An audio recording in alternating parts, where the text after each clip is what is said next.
The latest developments on the ongoing calls to shut down the Wyatt Detention Center over its agreement with ICE. And today, an immigrations advocates group gathered at the State House demanding action. Eyewitness News reporter Alexandra Leslie joins us now live from Providence with what the group wants done and fast. Good evening. Well, several groups like Never Again were joined by state and local leaders who say it's possible to shut down the Wyatt Detention Center, and they believe that state legislation can help. The Wyatt Detention Center is a creature of state statute. It exists as a legal entity through state law. Former State Representative Aaron Regenberg says for these reasons, he believes it's possible new legislation can shut down the Wyatt Detention Center. To ban the operation of private prisons in Rhode Island. He and other immigration advocates joined forces at the State House Tuesday morning, hoping to get the attention of Governor Raimondo and state lawmakers. I reached out to the governor's office. The governor's press secretary sent me a statement calling President Trump's immigration policies, quote, immoral, and that reform in Washington is needed so there can be a path forward for anyone who comes to this country seeking a better life. As for what the detention center has to say about this call for action, today I was referred to a July news release from the center, which says the Wyatt is, quote, a nonprofit quasi-public facility and is not a for-profit private prison.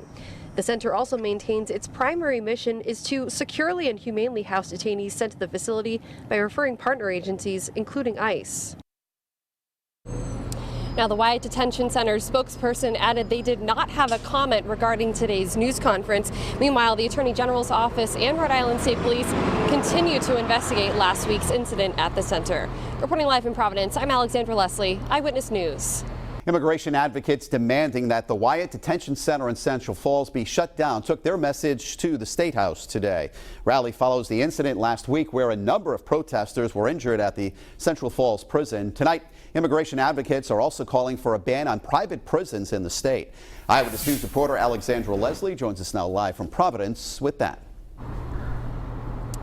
Good evening. Well, those are the demands that groups like Never Again have been calling for since last week. Meanwhile, the detention center maintains that it is a nonprofit quasi-public facility that treats its detainees humanely and safely. What happened last week at the Wyatt, which was an otherwise peaceful protest, is just absolutely horrific. It's hard to forget how that protest turned chaotic last Wednesday night. Groups like Never Again marched and sat outside the Wyatt Detention Center to protest the prison's partnership with immigration officials. The detention center entered an agreement with ICE to house detainees while they await trial. Groups like AMOR, or Alliance to Mobilize Our Resistance, say they want action. AMOR demands that people detained at the Wyatt are given a chance at exiting detention while their asylum cases are processed with lower bonds. The crowd outside the State House Tuesday say they want the state to end any contracts with ICE and for the Wyatt Detention Center to be shut down entirely.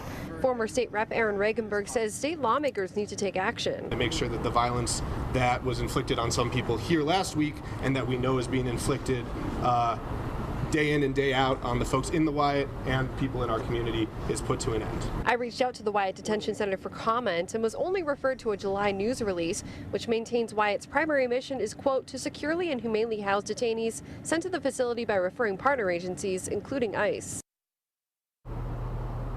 Now, I also reached out to the governor's office today. The governor's press secretary sent me a statement saying that, quote, reform in Washington is needed so there can be a path forward for anyone who comes to this country seeking a better life. Reporting in Providence tonight, I'm Alexandra Leslie, Eyewitness News.